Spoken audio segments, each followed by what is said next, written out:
Welcome back, everybody. Donnie here, and we are still on our journey to $50,000 a month.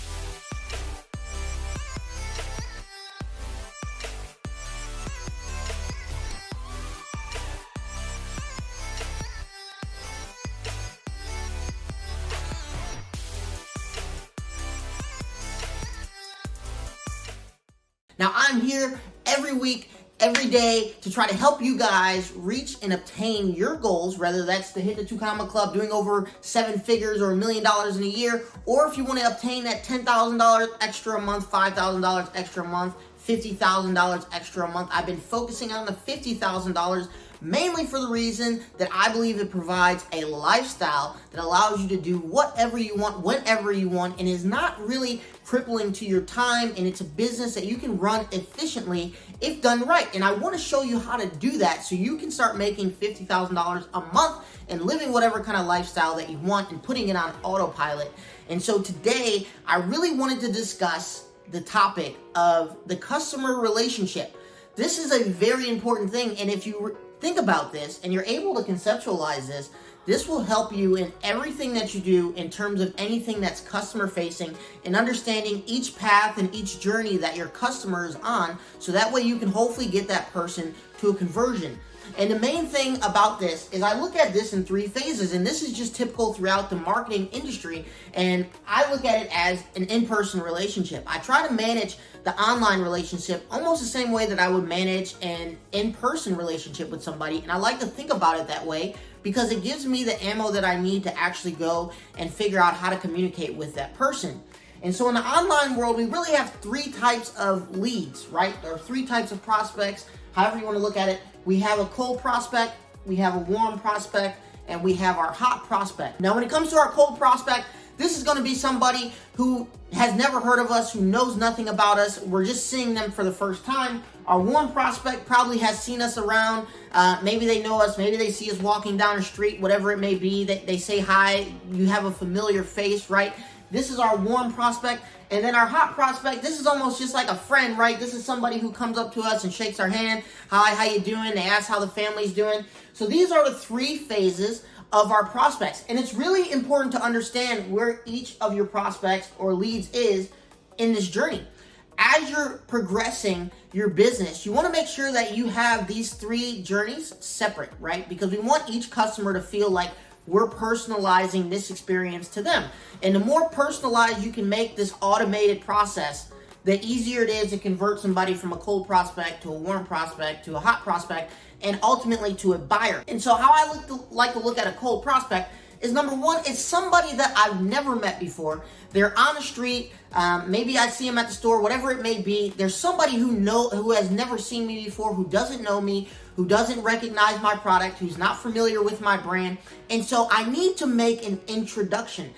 This person needs to be introduced not only to me, but my brand, my products, my services, whatever it may be. And that's how you have to treat this cold prospect. They are new, right? They're new to your atmosphere, your ecosystem that you're creating here.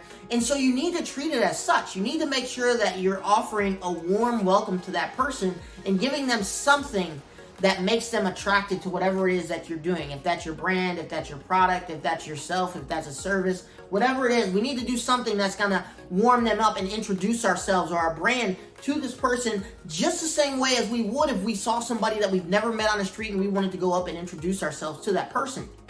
The second type of person that we're gonna find is we're gonna find a warm prospect or a warm lead.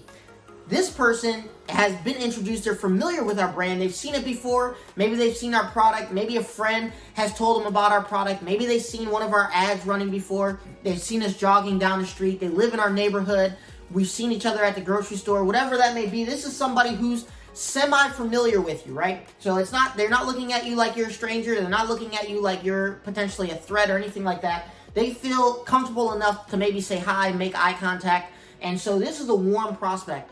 And during this phase, we really have to nurture this person and get this person to trust us more, right? Because we're trying to ultimately get them to the hot prospect. So we need them to build up more trust, more credibility. We need to start differentiating ourselves from the rest of everyone else that they interact with or all the other ads that they see. And so this is the warm prospect. And so when you're doing this phase, your sequences, your ad campaigns, whatever it may be, you want to make sure that you're specifically talking to where this person is. This is somebody that already knows this. Hey, I saw that you came to our page, right? Or hey, I saw that you looked at a product. This is where dynamic targeting really works really well, is with warm prospects, because they've already came to our site, they've already looked at something, they've already interacted with our business, they've already visited a page, they've already watched one of our videos, they've already joined a webinar, whatever it may be. And so this person knows who we are, essentially, right? So when we go, we're now coming at them almost like a friend or an acquaintance. We don't know them by first name,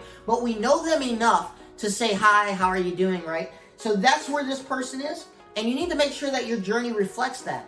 The last type of prospect that we're going to go over is a hot prospect, right? A hot lead. This is somebody, they know you, right? They almost know you by first name. This is a person you could probably call them by their first name. And, they're okay with coming up to you and shaking your hand. They may be okay, getting ready to buy and bring out their wallet. They're ready to listen to what you have to say. They're going to join a webinar if you give it to them. They're going to buy a book if you give it to them. They are somebody who has built up familiarity and trust with you to get to this point where they're hot. And so you need to treat them as such. And sometimes what I see a lot of marketers do is they keep the language the same throughout this whole relationship. And it almost just feels, it doesn't feel like you're taking somebody on a personalized journey. As you first meet, when you first meet somebody, the language and tone that you have with that person is different than when you are more familiar with that person. It's different than your best friend that you have, that you just can go up to and say, what's up, whatever it may be. So you need to make sure this kind of reflects that, because you want this person to feel as comfortable as possible, right? You want them to feel like you know them. You know what they need. You have the solution to their problem. You have a product that's going to service their needs. You offer the best value for the money. You are the guru, right? You want this person to feel so familiar with you. And so you want your language at each of these stages to reflect where you're at in the stage with the lead or prospect, because you want them to feel more and more comfortable. And the psychology behind it is the word choice that you use will automatically make that person associate the type of relationship that you have.